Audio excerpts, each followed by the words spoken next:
Buenos días.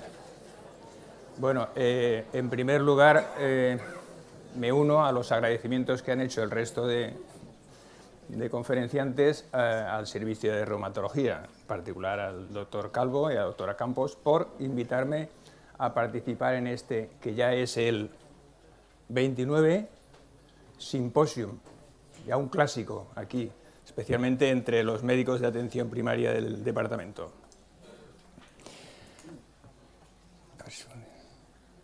Decir que no hay conflicto de intereses en la presentación de este trabajo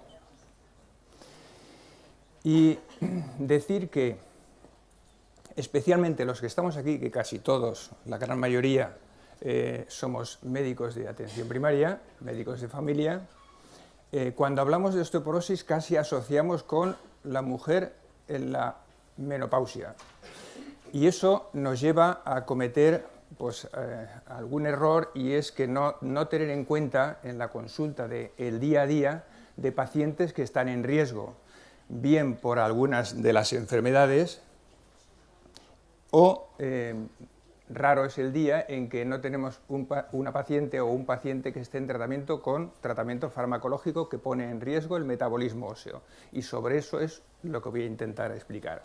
Concretamente sobre los corticoides y los inhibidores de la aromatasa. Voy a empezar a hablar de los corticoides y lo voy a repartir en 4 apartados. El primero de ellos es con qué frecuencia de prescripción. En la mente de todos está en que el corticoide evidentemente es un fármaco de amplia utilidad y que todos los días lo utilizamos. Además, aquí tenemos a este señor que es el doctor Kendall, que en el año 50 del siglo pasado ganó el premio Nobel de Medicina junto con 2 compañeros más gracias a los buenos resultados que había obtenido con los corticoides al tratar a artritis reumatoide. Pues bien, desde esa época, ya hace muchos años, en la actualidad aún seguimos utilizando los corticoides, sabiendo de todos los efectos secundarios que tiene. En particular, hablar de que los corticoides que los utilizamos, nos vamos a referir concretamente a aquellos en los que necesitamos el tratamiento de una manera prolongada, es decir, por lo menos más de 3 meses, ya que de forma puntual un día indicar un corticoide no tiene ninguna repercusión, pero sí a partir de los 3 meses, como después veremos, es cuando entonces afecta al metabolismo óseo. ¿En qué patologías utilizamos? Pues entre otras estas que estamos viendo aquí. En la artritis reumatoide, el asma, el EPOC reagudizado, colitis ulcerosa y enfermedad de Crohn. Aquí, en esta gráfica, como podemos ver, están qué porcentaje de pacientes que llevan tratamiento con corticoides lo hacen de una manera prolongada. Y como podemos ver nosotros, que estamos situados aquí, en la parte mediterránea, indicamos hasta un 43%, un porcentaje alto. Sin embargo, si lo comparamos con otras poblaciones, como podrían ser Holanda, la India y no digamos Estados Unidos, aún estamos por debajo de ellos. Pero, ¿por qué tanto interés en explicar qué pacientes y cuánta gente estamos tratando con corticoides? Pues porque desde ya hace mucho tiempo hay numerosos estudios que nos dicen que efectivamente los corticoides significan un riesgo para el metabolismo óseo. Ya anteriormente nuestra compañera Ángeles nos ha explicado también sobre los corticoides y su interés, con lo cual recalcamos más. De hecho, en la herramienta FRAX sabemos que uno de los ítems que mide es si el paciente o la paciente está tomando corticoides. Sí que es cierto que exclusivamente pregunta si sí o si no está tomando, pero no tiene en cuenta la dosis administrada. Se calcula que la densidad mineral ósea puede llegar a disminuir entre el 1,5 y 3% y ya de una manera precoz, es decir, a partir de los 6 meses de indicación del tratamiento.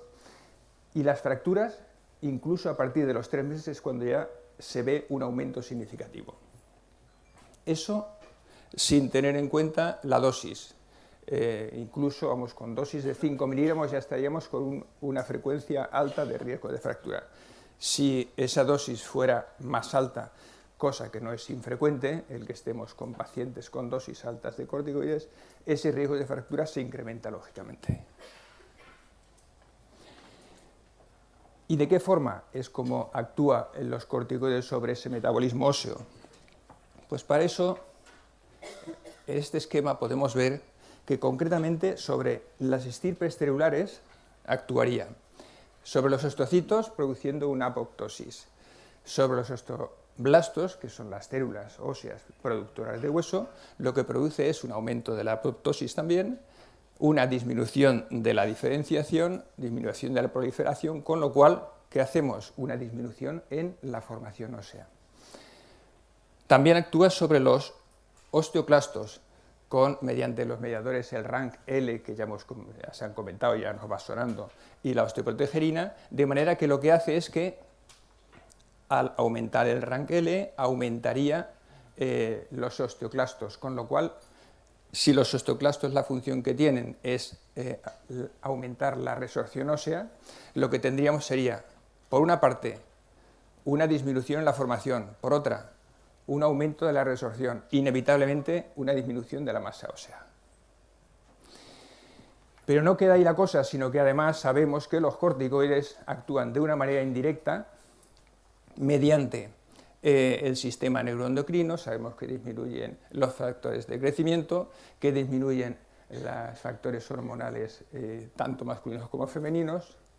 Sobre el metabolismo del calcio, disminuye la absorción intestinal, aumenta la excreción renal, con lo cual tenemos un balance negativo de calcio. Eso, consecuentemente, un hiperparasecundario. Pero es que además actúa a nivel muscular, produciendo una proteólisis, una disminución de las fibrillas, miopatía, debilidad muscular. Sumamos debilidad muscular, que lleva a un aumento del riesgo de caída, junto con un hueso ya deficitario, inevitablemente nos lleva a un riesgo de un aumento de las fracturas. ¿Cómo podemos medir la carga clínica que pueda tener? Pues hay determinados estudios en los que se ha podido comprobar que aumenta hasta entre un 30 y un 50% el riesgo de fracturas en pacientes en tratamiento con corticoides de manera crónica. Si compara una población que se le está administrando corticoides con otra población sin tomarlo, se ve un aumento de hasta 2 veces el riesgo de fractura de cadera en los que están tomando tratamiento con corticoides y hasta 5 veces aumento del riesgo de fractura de las fracturas vertebrales, sin tener en cuenta enfermedades ni la edad del paciente. Sin embargo, en este otro estudio que se presenta aquí se comprobó de que a la población que estaba en tratamiento con corticoides, mujeres mayores de 50 años, tan solo a un 19% se les había practicado una densitometría. Y si la población, la horquilla de edad era entre 19 y 49 años, a tan solo al 6% se les había realizado una densitometría. Se había visto también de que la población que estaba en riesgo con corticoides, a menos de un tercio de esos pacientes se les había administrado calcio y vitamina D. Y un estudio llevado a cabo por la ACR, el Colegio Americano de Reumatología, en el 2010, se vio que ese tipo de población, pacientes que estaban en tratamiento con corticoides, a más del 64% deberían de llevar un tratamiento antirresortivo, un tratamiento por su osteoporosis. Y sin embargo, tan solo lo estaban llevando prácticamente un tercio, el 28%. Bueno, una vez ya sí que hemos visto el riesgo que tienen los pacientes con el tratamiento con corticoide y el poco interés que se le presta a ello, nosotros en nuestra consulta, ¿qué es lo que deberíamos de hacer?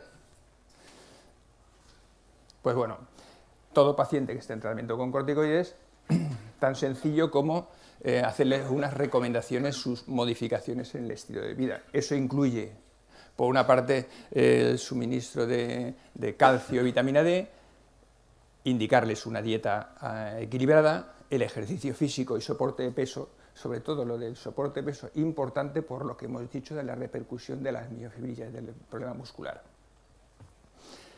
lógicamente, como todas las patologías crónicas, el interés porque dejen de fumar y limitar el consumo de alcohol, prevención en las caídas, como ya se ha dicho anteriormente, y, como ayer muy bien se dijo, si tienen que llevar corticoides, está bien, pero tratar de que sea la menor dosis posible, porque ya hemos visto que la dosis sí que influye. Lo que dicen las guías, pues bueno, esto, todo paciente que esté en tratamiento con corticoides, ¿qué es lo que se le debe hacer? Pues someterse a un examen de detección de riesgo de la fractura. ¿Cuándo? De la forma más precoz, porque ya hemos visto que a partir de los 3 meses los riesgos son importantes de fractura. ¿Mediante qué? Pues las herramientas que conocemos, entre otras, el FRAC, el NOG, la CAROC. Dentro de ellas, FRAC, que ya nos vamos familiarizando con ello, que por otra parte es gratuita, que podemos acceder a través de Internet, y que lo que nos mide es el riesgo de fractura en los próximos 10 años. Establecen un algoritmo, como podría ser este, que lo voy a pasar por alto, y sí, me ha parecido más interesante este otro, para tener en cuenta con pacientes en tratamiento con corticoides. Y los motivos del interés con este son dos. Uno, es más sencillo, evidentemente, que el que hemos visto anteriormente, y otro es que es más próximo a nosotros, ya que es de la Sociedad Española de Medicina Interna. Dice así: paciente que esté en tratamiento con corticoide de más de 3 meses, a todos, calcio, vitamina D, y preguntarles, ¿han tenido una fractura osteoporótica previa, fractura por fragilidad? Sí, si es así, directamente tratamiento antirresortivo. Que no, entonces preguntarles la edad. Que es mayor de 65 años, indicar tratamiento con antirresortivos. Si es menor de 65 años, hacerles la densitometría. Y en función del resultado de la densitometría, tomar las medidas. Que es menor de -1,5, tratamiento. Mayor de -1,5, a ese caso solamente las medidas generales y controles al año o a los 2 años. Anteriormente ya nos lo ha dicho Ángeles cuando comentaba, el criterio no son el menor 2,5 de la mujer osteoporótica que estamos habituados, sino -1,5, y el motivo no es otro que porque el riesgo es mucho mayor en estos pacientes.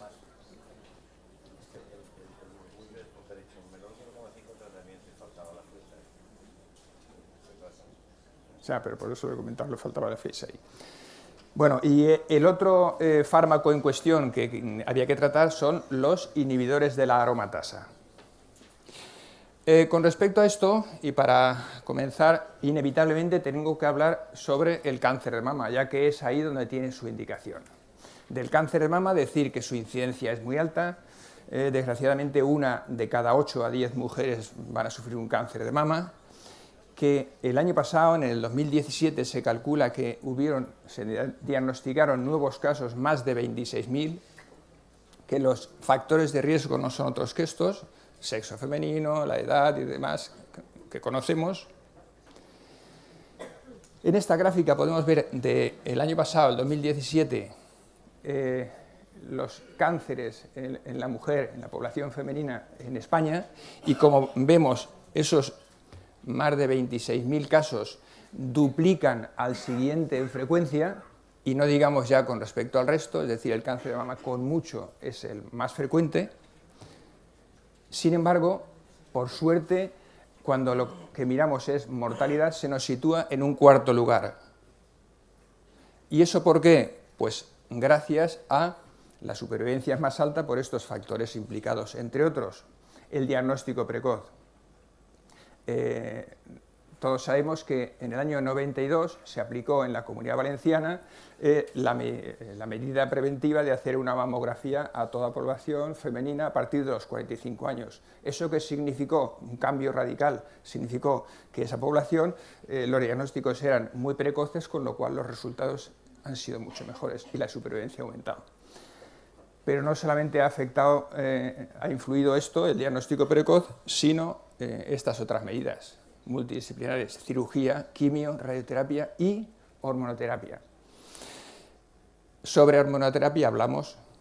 ¿Qué función y qué acción tienen en el cáncer de mama la hormonoterapia? Pues se ha visto de que el cáncer de mama, en un alto porcentaje, lo que tienen es unos receptores estrogénicos positivos, es decir, los estrógenos sí que influyen en la evolución de esta.